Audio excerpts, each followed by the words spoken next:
UN refugee agency का दावा है, यूनाइटेड नेशन रिफ्यूजी एजेंसी की ओर से दावा किया गया है 1,20,000 लोगों ने यूक्रेन छोड़ दिया है। यूएन की ओर से यह दावा किया गया है कि 1,20,000 लोगों ने यूक्रेन छोड़ दिया है। यूक्रेन के पड़ोसी मुल्कों में इन लोगों की ओर से पनाह ली गई है। रिफ्यूजी एजेंसी यूनाइटेड नेशन की, जिसकी ओर से यह दावा किया गया है 1,20,000 लोगों ने यूक्रेन छोड़ दिया है।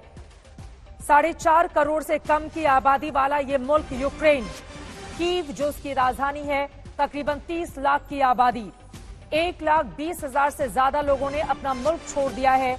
ये बड़ी जानकारी यूनाइटेड नेशंस के हवाले से सामने आ रही है। इन सब के बीच यूक्रेन पर रूस के हमले का आज तीसरा दिन है।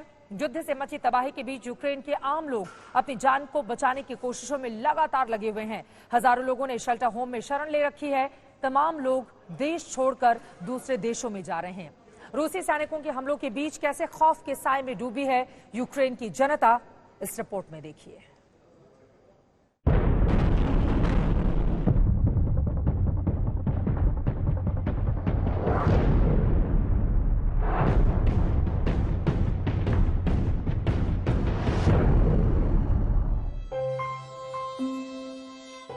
जंग की त्रासदी के बीच ये जिंदगी की उम्मीद की तस्वीरें हैं। लोगों की जान बचाने के लिए कीव में बनाए गए शेल्टर होम में इस बच्ची का जन्म हुआ। नाम रखा गया मिया। यूक्रेन में मिया का जन्म उस वक्त हुआ जब उसका देश युद्ध की भयावहता झेल रहा है।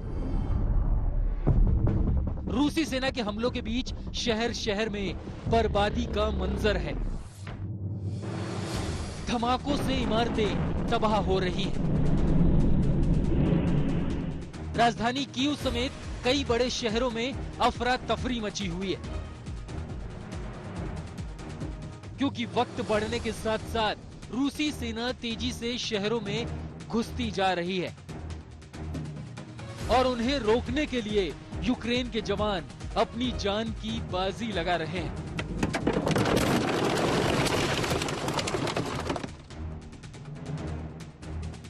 कई जगहों पर आम नागरिक भी रूसी सेना के खिलाफ उठ खड़े हुए हैं।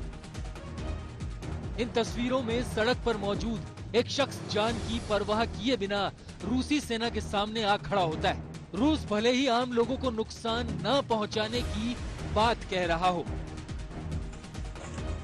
लेकिन यूक्रेन से जिस तरह की तस्वीरें सामने आ रही हैं, उसमें घायल लोगों को साफ देखा जा सकता है। यही वजह कि जान बचाने के लिए लोगों ने मेट्रो स्टेशन और अंडरग्राउंड जगहों को शेल्टर होम बना लिया है। यहाँ तक कि युद्ध के बीच गिरजाघर भी लोगों के लिए शरणागृह बन गए, जहाँ लोग अपने परिवार की सुरक्षा के लिए रुके हुए हैं।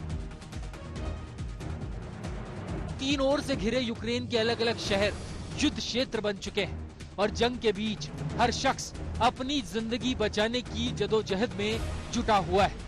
तमाम सारे लोग अपने और परिवार वालों की सुरक्षा के लिए यूक्रेन छोड़ने की कोशिश में लगे हैं और पोलैंड, रोमानिया जैसे देशों की ओर जा रहे हैं।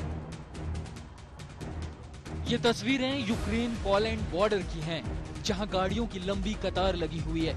हर किसी की कोशिश है कि किसी तरह से यूक्रेन के बॉर्डर को पार किया जाए और अपने परिवार की जान बचाई जाए। युद्ध के चलते खौफ का आलम ऐसा है कि कई लोग पैदल चलकर ही बॉर्डर तक पहुंच गए। हम एक्चुअली यहाँ पे अब पोलिश बॉर्डर चेक पॉइंट पे आ गए हैं। आप देख रहे हैं साइन मेरे पीछे, ये पोलैंड बॉर्डर चेक पॉइंट है। यहाँ पे लोग जो आ रहे हैं यूक्रेन से और उनको पूरा एक दिन 24, 25, 26 घंटे लगे हैं, 30 घंटे लगे हैं आने में, वो सब यहाँ पे बॉर्डर के थ्रू आ रहे हैं। मुश्किल से पहुंचे हैं। बहुत सारे लाइन क्यूज, गाड़ियाँ की बहुत लंबी क्यूज हैं। जो लोग आ रहे हैं और जो पैदल भी आ रहे हैं, कुछ लोग पैदल भी यहाँ से आगे गए हैं, यूक्रेन बॉर्डर से आगे गए हैं और काफी कुछ सामान वगैरह छोड़ के अपने बच्चों, फैमिली को लेके यूक्रेन बॉर्डर से पोलैंड के बॉर्डर को क्रॉस करके मेचका की तरफ बढ़े हैं और वहाँ पे अपने या तो फ्रेंड्स, रिश्तेदारों से मिल रहे हैं, नहीं तो शेल्टर्स पे जा रहे हैं जहाँ पे उनको थोड़ा बहुत कंफर्ट दिया जा रहा है।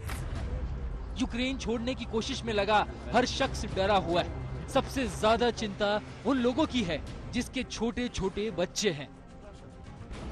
We are just waiting for our friends who are coming from Ukraine They are staring there, and like we are waiting from the last night, but still like they are saying they are not allowing them to enter the Poland. I don't know why. The situation is really critical.